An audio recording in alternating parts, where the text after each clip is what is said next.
This week, we grab our EpiPens and defend the hive with The Beekeeper 2024, an action thriller starring Jason Statham, Jeremy Irons, and Josh Hutcherson.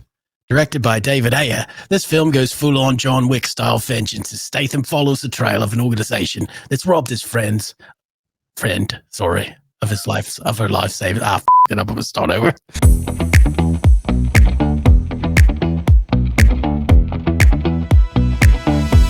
This is Flip Flop. Before we get started, please give that like button a little tap and hit subscribe if you like these reviews and want to see more. We'd really appreciate it as it will help our little channel grow. Also, check out our other shows on the Tummy Twins Media, Bonding with Mark and Andy and Tangent Station with Kevin and Willis. We hope to launch a couple more shows this year and hope that you'll stick around for more. This week, we grab our EpiPens and defend the hive with The Beekeeper, a 2024 action thriller starring Jason Statham, Jeremy Irons, and Josh Hutcherson. Directed by David Ayer, this film goes full-on John Wick-style vengeance as Statham follows the trail of an organization that has robbed his friend of her life savings. Did we go pollen on this Beekeeper, or did it just sting a little? Find out on this episode of Flick Flops. Hey, right on, Gary, yeah! That's the worst Bill Clinton I've ever heard.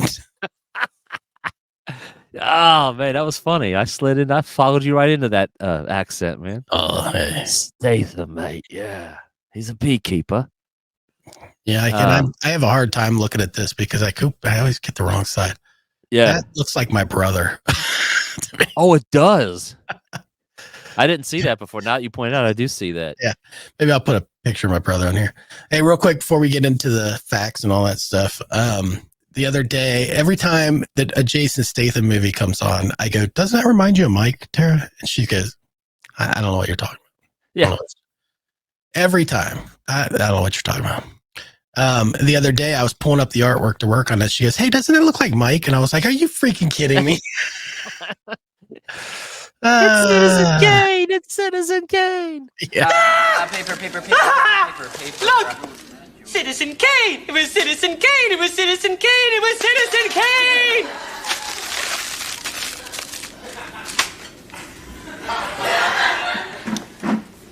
Okay, big deal. If you know that one, you know it. So, Yeah, if you know that, you're really cool. Yeah. Join the club. All right, Gary, ready to jump into this? Let's do it. All right, The Beekeeper. Not the Bee. It's called what is it? Yeah, it's The Beekeeper. It's The Beekeeper. The Beekeeper. The Beekeeper. Yeah, I mean, I guess he's the only one. The Beekeeper. This is a 2024 film, correct? That's correct, I mate. didn't put the date on my notes here. Anyway, That's 2024. Rotten Tomatoes has this thing sitting at 71 with the critics and 92 with the audience. It's good. It's not rotten. It's a fresh film.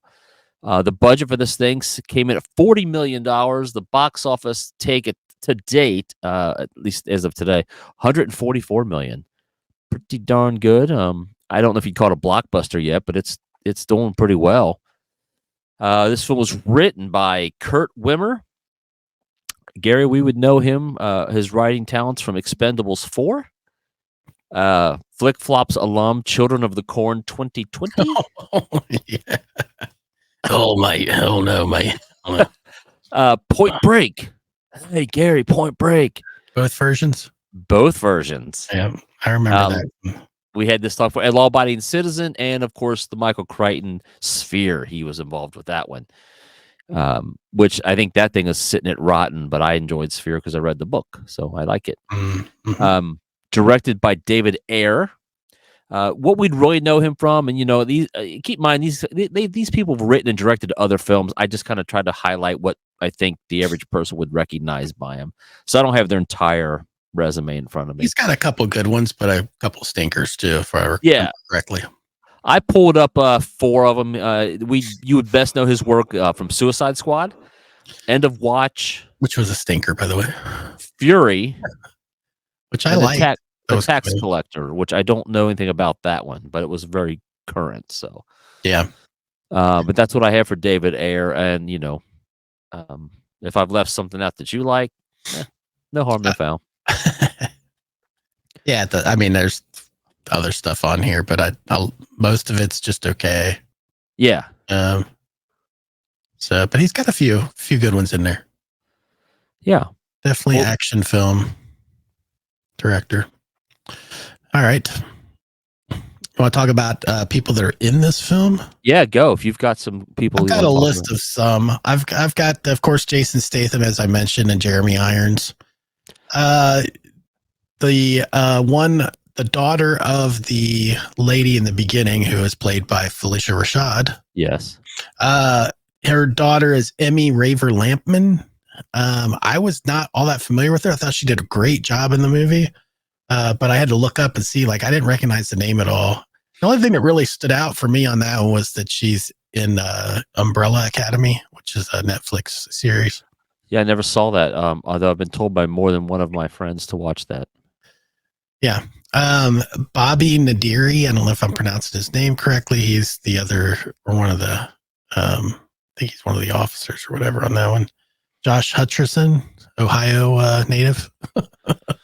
Okay. I like to bring that out. OH, baby.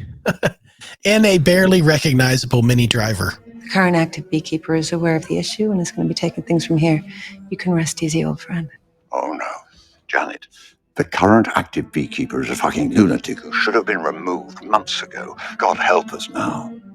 Oh, yeah. Dude, I had to pause for that for a second. I was like, oh, there's Mini Driver.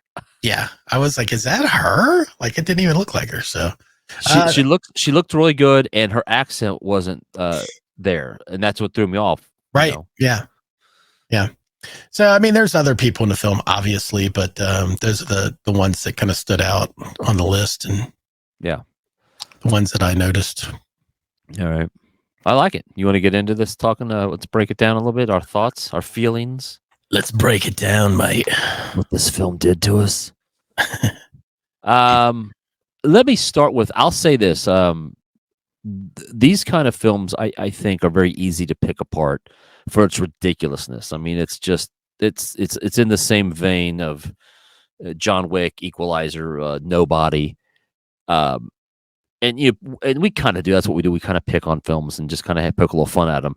But I'll say this, that I truly enjoy these type of films. So, yeah. While I have some nitpicky things about it, and I know they're ridiculous, I just enjoy, just like watching John Wick. Like, it's insanity. But I just get a kick out of it, and I hope they keep making them. So I'm gonna follow you on the notes because before we picked this one, I had watched this film not knowing that we were gonna actually do this one as one of our flick flops. Yeah. So I didn't really take any notes or really think in that vein when I watched it. So I'll kind of follow you, but I will say I did pull a review that I felt like kind of summed up my thoughts initially. So I'll just go ahead and read that real quick. It's from Randy Myers from the San Jose Mercury News. He says, much of it is illogical, preposterous, over the top, ridiculous, which is what makes it such a guilty pleasure and one of Statham and Ayer's best films. I totally agree. Completely ridiculous. But man, I had a lot of fun watching this movie. I really enjoyed it. Yeah. I'll follow you with I picked a film critics review, and it's abbreviated, but it's by David Ayer from Real Film Reviews, and it's very simple. It puts a familiar premise that's employed to somewhat erratic yet mostly entertaining effect. And I said, I just get a kick out of these, and is it predictable? Is it formulaic? Absolutely. Now, having said that, did I find a few things to pick on? Yeah, I did. And here they come. And here they come. Here they come. All right. So, for your list, mate. Oddly enough, how you said you enjoyed the daughter and you thought she did some good acting. I did not buy her as a female FBI agent. Tough, gritty, wild card cop with dropping the F-bombs every so often. I was like, I don't know. Not that it's not possible. Man, that's how you know she means business. Well, that's what I said. I was like, well, I mean, she must be serious because, she did she did the cliche where the alcoholic cop falls asleep on her couch and she's startled awake and stumbles for her phone and knocks over the cup of coffee on her phone. Oh, so luckily we had that to look forward to. What else did I find? That some of the stuff I thought was just kind of ridiculous. I mean, in a film that is ridiculous, I understand that. So please don't hit me up with that. I understand it's ridiculous, but I've bought into your world. I don't need to see tough guys in tracksuits. I don't need to see a flamboyant assassin with a faux hawk and a pink sports coat. Like, you know what I'm saying? Like, you're supposed to be under the radar, and you stand out. You'd stand out at a punk rock concert. Like, you look ridiculous. And then you had the what was the guy at the mansion when they're all when Statham's closing in on him? I put the note, the not so fat bastard. You're talking about. I'm trying to remember. Guy had the Scottish accent. He was the assassin. They brought in the special assassin with the big mutton chops, and he's got the bright yellow outfit on. I'm like, no. So let me get this straight. This so I understand. You're trying to protect I want to give away a very important person with high security, the best security in the world, and you're bringing in this bozo because he's killed a beekeeper before. Whatever. One thing I did write down and I looked it up because I just thought it was a ridiculous statement when they said it. When the guy said he pulled out the gun, it fires 6,000 rounds a minute. And I said to myself, I don't think that's physically possible. Gary, I was wrong. There is a gun called the M131 minigun that can fire between 2,000 and 6,000 rounds a minute. That is a real gun. I was like, wow. I can't even do the math on how many rounds a second that is. What is that, 600? Don't even want to think. 60? I don't know. Man, I went to a public school, man. Math wasn't my thing. Hold on. Let me think. I'm doing that. Math? I'm doing that for the post. Okay. And then you have to put the math in there. Anyway, I mean, that's it. There's a ton to pick apart in this film. I didn't watch it picking it apart. I actually sat back and enjoyed the film for what it was. And I know there's people who think this stuff's ridiculous, and that's fine. But I recommend it. It's a good film. Most people in my life would enjoy this movie. So yeah, I like to turn the switch off sometimes and not have to use the brain so much. This isn't a deep movie by any stretch, but it's a John Wick type movie. Just a lot of action. Yeah.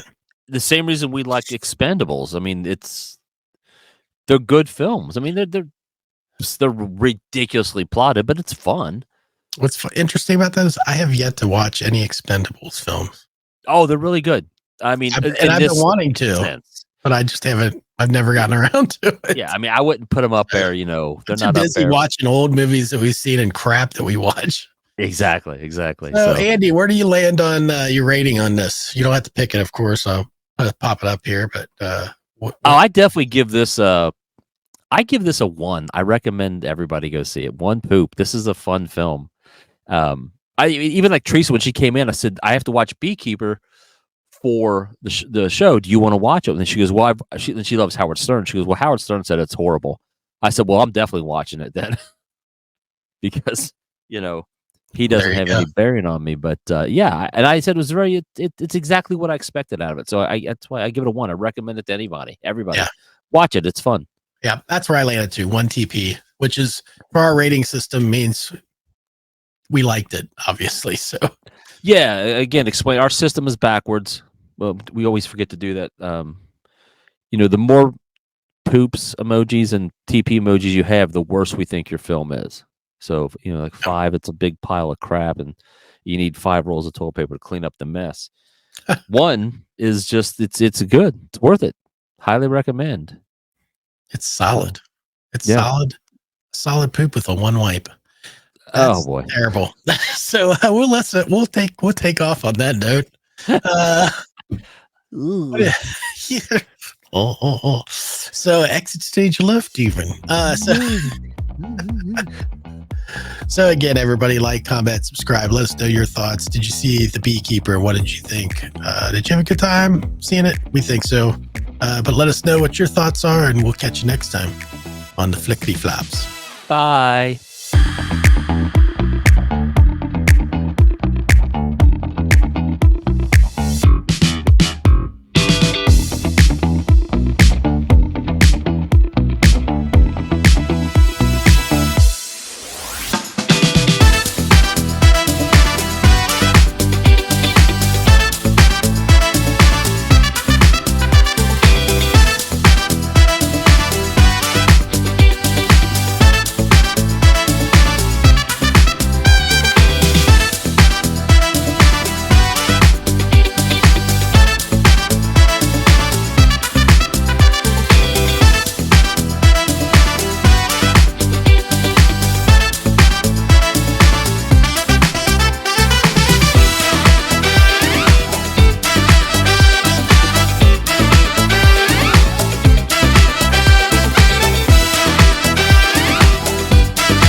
This has been a Touch of Madness production, brought to you by the creative minds at Tommy Twins Media.